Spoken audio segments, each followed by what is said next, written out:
नमस्कार दोस्तों, आपका स्वागत है आपके अपने यूट्यूब चैनल आयुर्वेद ज्ञान पर। दोस्तों, मैं आज आपसे बात करूंगा IBS कोलाइटिस संग्रहणी पर विस्तृत चर्चा। आज आपको आपकी समस्या से जुड़ी सारी जानकारियां, सारी परेशानियां, आप भी को जो भी दिक्कत होती है सबका हल एक ही वीडियो में मिल जाएगा, जिससे आपको गूगल पे और यूट्यूब पे और भटकना ना पड़े। ये वीडियो आपकी पूरी सहायता करेगा।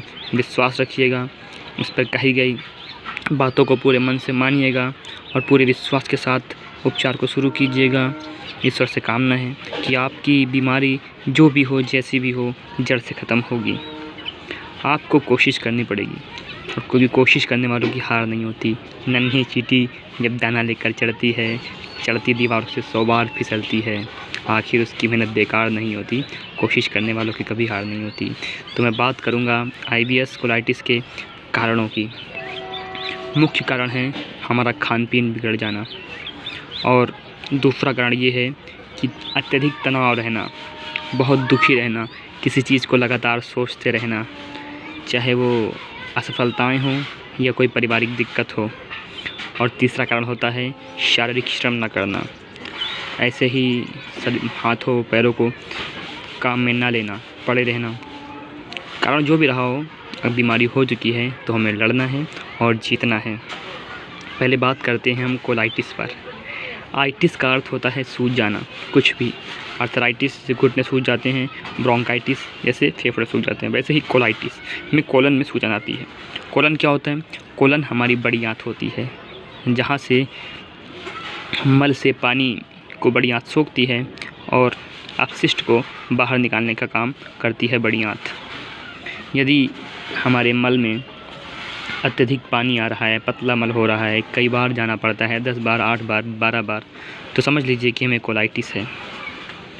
कोलाइटिस में हमें फाइबर युक्त भोजन करना होता है। केला, दही, शक्कर बूरा होती है, भूरी, वो फेंट कर खानी होती है, तो हमारा मल बंध जाता है। अब फिर बात करते हैं अल्सरेटिव कोलाइटिस।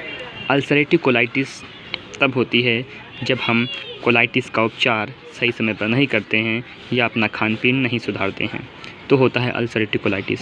जो आंतों में हमारी सूजन होती है, धीरे धीरे वहाँ छाले पड़ते हैं और वो छाले फूट जाते हैं, वहाँ से रक्त आने लगता है, तो ये कहलाता है अल्सरेटिव कोलाइटिस। कोलाइटिस हो या अल्सरेटिव कोलाइटिस, हमें फाइबर युक्त भोजन लेना होता है और खान पीन का ध्यान रखना होता है। खान पीन में हम केला मल को बांधने के लिए प्रयोग कर सकते हैं। दवा में 3 चम्मच बेलवासो, 3 चम्मच अभ्यारिष्ट और 3 चम्मच कुर्जारिष्ट। कुर्जारिष्ट तब तक लेना है जब तक मल में खून आ रहा है और जब तक मल 3 से 4 बार ना होने लगे। पहले 8-10 बार हो रहा था, वो कम होते होते जब 3 से 4 बार हो जाए तो बेलवासो और अभ्यारिष्ट लीजिएगा और कुर्जारिष्ट को हटा दीजिएगा। लेकिन अगर माल 8 से 10 बार मल त्याग को जाना पड़ता है और रक्त भी आ रहा है, तब तक कुर्जारिष्ट को जारी रखिएगा। साथ में चित्रकादि वटी गुटिका 2 सुबह 2 शाम को, या फिर 1 सुबह 1 शाम को खाना खाने के 15 मिनट बाद आपको लेनी है। अब बात करते हैं आँव पर। आँव की समस्या भी बड़ी आंत की समस्या होती है। जो घाव या सूजन होती है, वहाँ से आँव अलग से गिर रहा होता है। सफ़ेद रंग का हो सकता है, हल्के पीले रंग का हो सकता है, या फिर रंगहीन भी हो सकता है, अलग से दिखता है गिरते हुए। तो आँव के लिए भी सबसे अच्छा होता है बेल। आप बेल की कैंडी ले सकते हैं। बेल का जो मुरब्बा होता है वो आपको ऐसा लेना है कि कहीं से कांच की बोतल में रखा हुआ मिल जाए। बहुत से लोग बनाते हैं, बाज़ार में मिलता है वो, और मेडिकल स्टोर पे कम ही मिल पाता है, क्योंकि वहाँ प्लास्टिक के बर्तन में रखा हुआ मिलता है और वो कम उपयोगी होता है, कम फ़ायदा करता है। जो गृह उद्योग में होते हैं लोग, वो बेल का मुरब्बा बनाते हैं। उसे लाइए, एक बाइट को निकालिए और पानी में धो लीजिए, क्योंकि अधिक शक्कर होती है तो नुकसान कर सकता है। पानी में धो लीजिए, फिर उसे खाइए बेल की कैंडी को। और अभी मौसम आने वाला है बेल का, तो बेल का शरबत पीजिए, बस उसमें शक्कर मत डलवाइए।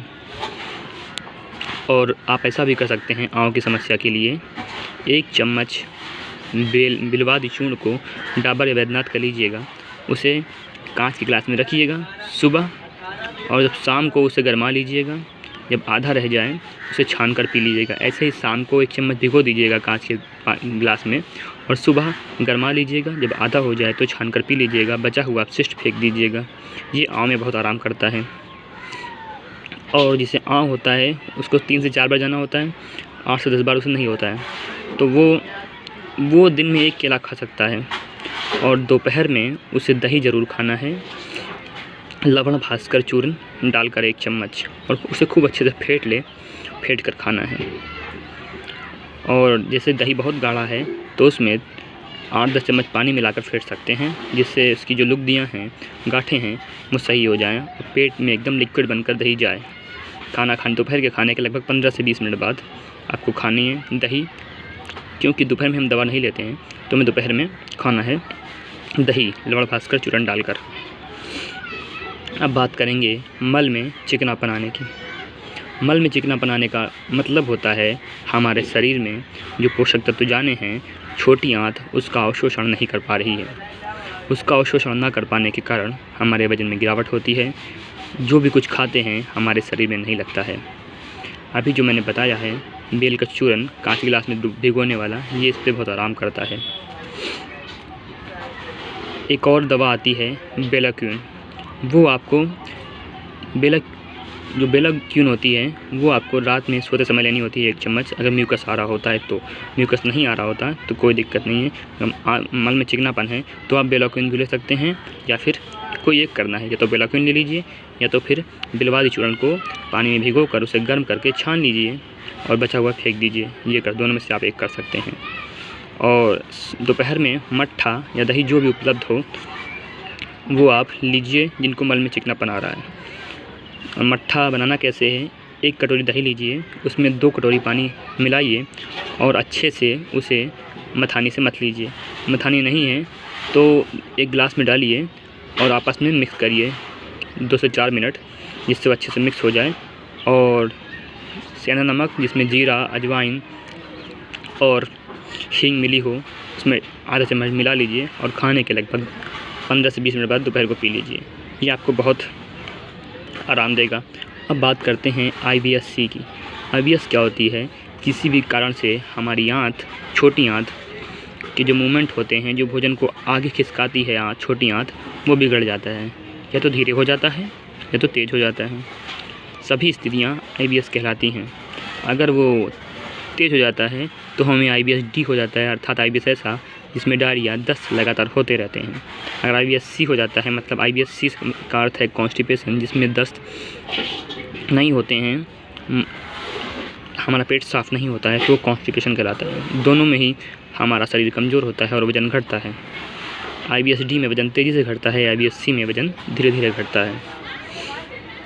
IBS-C हो या D हो, दोनों में ही दोपहर में छाछ या दही कॉमन रहता है।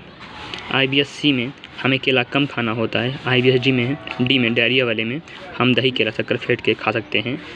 सुबह खाने से पहले 1 चम्मच शक्कर, 1 कटोरी दही और 1 केला फेंट कर खा सकते हैं सुबह खाने के पहले। और सबसे ज़रूरी बात यह है कि IBS-C हो, D हो, अल्सरेटिव कोलाइटिस हो, कोई भी दिक्कत हो, हमें अपने दिमाग को शांत रखना है। दिमाग को शांत रखने का सबसे अच्छा सहारा होता है योग का। क्योंकि अगर हम दिमाग को शांत रखने के लिए, डिप्रेशन को कम करने के लिए, घबराहट को कम करने के लिए दवाओं का सहारा लेंगे, तो दवाएं होती हैं जो हमारी भावनाओं को रोकती हैं। आप अपने परेशानी या दुख को रोकने के लिए दवा लेंगे तो सारे इमोशंस रोकने पर काम करता है, चाहे दुख हो या खुशी हो। तो कोशिश करें कि आप दवा ना लें। फिर भी कुछ होती हैं आयुर्वेदिक दवा जिनका साइड इफ़ेक्ट नहीं होता है। एलोपैथी दवा बिल्कुल ना लें, जो आपकी पूरे इमोशंस रोक देती हैं। आप कोशिश करिए कि भ्रामरी, उद्गीत, अनुलोम विलोम से अपने दिमाग को शांत करिए और खुश रहिए। जितना खुश रहेंगे उतनी जल्दी ही आपकी बीमारी को ठीक करेगा दवा और आपका दिमाग। फिर भी मैं आपको कुछ बताता हूँ दवा आयुर्वेदिक जो आपकी बीमारी को कम करेंगी, साथ में ही आपके दिमाग को शांत रखेंगी, जिससे आपकी घबराहट, आपका डर, आपकी चिंता कम होगी। सरस्वतारिष्ट होती है एक पीने वाली, वो आप रात में पी सकते हैं सोते समय 3 चम्मच और 3 चम्मच पानी मिलाकर। उसके साथ आप ब्राह्मरी वटी यूज़ कर सकते हैं। ये एक हो गया। अगर ये आपको नहीं मिलती है तो स्ट्रेस कॉम एक दवा आती है, स्ट्रेस कॉम, वो एक गोली आप खा सकते हैं सोते समय। एक दवा और आती है ZZXOVIN, जोविन चरक फार्मेसी बनाती है, वो ले सकते हैं आप। इनमें से कोई आपको एक लेनी है, या तो स्ट्रेस कॉम, या तो जोविन, या तो ब्राह्मरी वटी और सासोतारिस्ट, दोनों मिलाकर रात में ही लेनी है आपको। और आप आसपास के किसी वैद्य की सलाह से ही लीजिएगा जो आपको बता सके कि आपके लिए कौन सी सही रहेगी, क्योंकि आपकी प्रकृति वो अच्छे से जानता है। और योग का सहारा ज़रूर लीजिए। योग ही वो मार्ग है जो आपको पूरी तरह से इस रोग से निकाल सकता है। योग आपको स्ट्रेस से निकाल सकता है। योग आपको आंव, कोलाइटिस, संग्रहणी से भी निकाल सकता है। कुछ चीज़ें होती हैं जो आपको बिल्कुल नहीं खानी है, चाहे आपको IBS हो या कॉन्स्टिपेशन हो, डायरिया हो, आंव हो, कुछ भी हो। मैदा नहीं खाना है, चॉकलेट नहीं खाना है, बर्गर नहीं खाना है, पिज़्ज़ा नहीं खाना है, चाउमीन नहीं खानी है, मोमोज नहीं खाना है, टॉफ़ी नहीं खानी है, राजमा नहीं खाना है, छोला नहीं खाना है। जितनी चीज़ आपको पेट को डिस्टर्ब करती हैं, भारी होती हैं, वो नहीं खाना है। दूध आपको नहीं पीना है। आपको चाहे IBS-C हो, IBS-D हो, कोलाइटिस हो या मल में चिकनापन, कुछ भी हो, दूध आपको नहीं पीना है सिर्फ कुछ दिनों तक। और आपको मीठा नहीं खाना है। ग्लूकोज की कमी होती है मीठा ना खाने से, तो आप ऐसा कर सकते हैं, सेब छिलका उतार कर और अनार, एक सेब और आधा अनार। सेब किसी को दिक्कत करता है, इसीलिए अनार के साथ ही खाइए। खाना खाने के 1 से 1.5 घंटे बाद आप आधा अनार खूब चबा कर खाइए। अगर आपका मन सेब से कोई दिक्कत हो रही तो सेब मत खाइए। अनार मीठा भी होता है और नुकसान भी नहीं करता है IBS में। अनार को खूब चबा कर खाइए, इतना चबाइए कि उसका जो दाना होता है एकदम पतला हो जाए, तरल बन जाए, फिर उसे ले लीजिए। ऐसे ही दोपहर के खाने के 2 घंटे बाद एक अनार खा सकते हैं आप, और सुबह के खाने के 1 घंटे बाद एक अनार खा सकते हैं आप।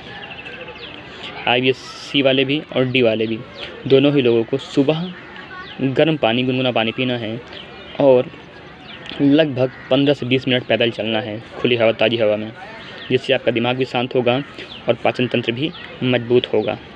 और आप पोहा खा सकते हैं, उपमा खा सकते हैं, दलिया खा सकते हैं। और दोपहर के खाने में आप 2 रोटी लीजिए और कोई भी मौसमी सब्ज़ी लीजिए। सब्ज़ी वो ले सकते हैं, तरोई ले सकते हैं, टिंडा ले सकते हैं, परवल ले सकते हैं, लौकी ले सकते हैं, और मूंग की दाल ही सबसे फ़ायदेमंद होती है, वो भी ले सकते हैं। मूंग की दाल सबके लिए फ़ायदेमंद है, चाहे वो C वाला हो या D वाला हो, कोलाइटिस हो, अल्सरेटिव कोलाइटिस हो या आंव हो। पोहा, उपमा और दलिया सभी लोग ले सकते हैं। दोपहर में सब्ज़ी लौकी की, तरोई की, टिंडे की, परवल की ले सकते हैं। और दोपहर के खाने के बाद सबको मट्ठा या दही, जो भी आसानी से उपलब्ध हो, लेना है। बस दही खट्टा ना हो और मट्ठा भी खट्टा ना हो, जो भी लेना है बहुत फेंट कर लेना है, चला कर लेना है। साथ में चना नमक, इसमें जीरा मिला हुआ हो, भुना जीरा मिला हुआ हो, उसे लेना है। और दिमाग को शांत रखने के लिए आप योग और व्यायाम करिए। योग में आपको क्या करना है? योग में आपको कपालभाति करना है, अग्निसार करना है, पर्वतासन करना है, सूर्य नमस्कार करना है और पशु विश्राम आसन करना है और नौकासन करना है। नौकासन हमारी हिली हुई नाभि को सही जगह पर ला देता है। और रात का खाना आप लोगों को हमेशा 8 बजे के पहले कर लेना है और सुबह 8 से 10 के बीच नाश्ता कर लेना है। दोपहर में 2 से 3 बजे लंच करना है और 12 बजे भूख लगती है तो एक अनार खाना है। 4-5 बजे भूख लगती है तो फिर एक अनार खाना है। पहले एक अनार आप नहीं बचा पाएंगे तो सुबह लगभग 10 बजे आधा अनार खाइए। 10 बजे नहीं, मतलब 12 बजे आधा अनार खाइए और आधा अनार वही 4 बजे खा लीजिए, जिससे आपको बीच में भूख नहीं लगेगी। और जिसको कई बार जाना पड़ता है शौच के लिए, कई बार जाना पड़ रहा है, ब्लड भी आ रहा है, उसे कुर्जारिस्ट और ऐड करनी है। जो दो दवा हैं वो कॉमन है, बिलवासव और कुमारी आसव, ये कॉमन है। बिलवासव और कुमारी आसव सबके लिए कॉमन है। 3 चम्मच बिलवासव, 3 चम्मच कुमारी आसव और 6 चम्मच पानी, ये सबके लिए कॉमन है। अब जिसको कब्ज रहता है वो साथ में 3 चम्मच पानी और 3 चम्मच अभ्यरिष्ट और ऐड करेगा और जोड़ेगा। जिसको दस्त रहता है वो अभ्यरिष्ट न ले, वो ले कुर्जारिष्ट 3 चम्मच और 3 चम्मच पानी। मैं फिर से बताता हूँ, जिसे कब्ज रहता है, बोले 3 चम्मच बिलवासो, 3 चम्मच कुमारियासो, 3 चम्मच अभ्यारिष्ट और 9 चम्मच पानी। साथ में एक बिलवादी गुटिका लेनी है और पी लेना है। और ऊपर से एक गोली चूस कर चित्रकारी बटी की खानी है, सुबह खाना खाने के 10 मिनट बाद और रात में खाना खाने के 10 मिनट बाद। अब जिसे डायरिया है, जिसे दस्त है, उसे कुमारी आसो लेना है, बिलवासो लेना है और कुर्जारिष्ट लेनी है। जैसे ही मल त्याग की संख्या घट जाए, 3 से 4 हो जाए, फिर कुर्जारिष्ट को लगभग 2 महीने बाद अपनी दवा से हटा देना है। और बिलवादी गुटखा मिले तो ठीक है, नहीं तो अब लक्ष्मी विलास रस मिल जाएगा आसानी से, वो ले लीजिएगा। और चूस कर चित्रकारी बटी दोनों ही लोगों को खानी है, सी वालों को भी और डी वालों को भी। और ओम का उच्चारण करिए सुबह सुबह खुली हवा में बैठकर, छत हो तो छत पर, नहीं तो कमरे में ही बैठकर ओम का उच्चारण करिए, जो आपके डिप्रेशन को कम कर देगा। और डिप्रेशन के लिए दवाएं जो थी वो मैंने बता ही दी हैं।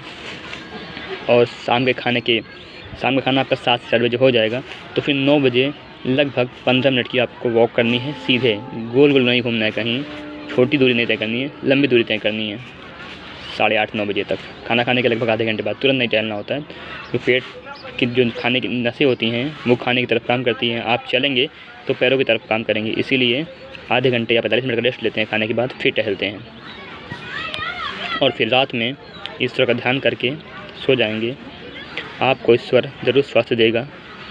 और इतना सब बताने के बाद अगर आपका कोई प्रश्न रह जाता है, इसके अलावा भी कुछ लोग कह रहे थे कि मेरा दाहिना तरफ दर्द होता है। दाहिने तरफ दर्द होने का मतलब होता है कि ये कोलाइटिस है। अगर नाभि के ऊपर दर्द कर रहा है, नाभि के ऊपर दर्द होता है खाना खाने के पहले या बाद में, तो ये अल्सर है। अगर बाईं तरफ दर्द हो रहा है, बाईं तरफ, तो फिर ये कोलाइटिस है। गलती हो गई, क्षमा करिए। अगर बाईं तरफ दर्द हो तो कोलाइटिस है। अगर दाईं तरफ चुभन होती है तो दिक्कत है छोटी आंत की। कभी कभी दर्द होता है, उसमें चुभन होती है हल्की हल्की, सुइयाँ ऐसी चुभती हैं, तो ये दिक्कत है गृहिणी की। और जो बड़ी आंत की दिक्कत होती है वो संग्रहणी होती है। तो ये दिक्कत होती है छोटी आंत की, उस पर मैं बता चुका हूँ, और जो बड़ी आंत की दिक्कत होती है उस पर भी मैं बता चुका हूँ। तो आप दवा का प्रयोग करिए, विश्वास रखिए, अपने आप पर विश्वास, दवाओं पर विश्वास और ईश्वर पर विश्वास आपको इस बीमारी से जल्द बाहर लाएगा।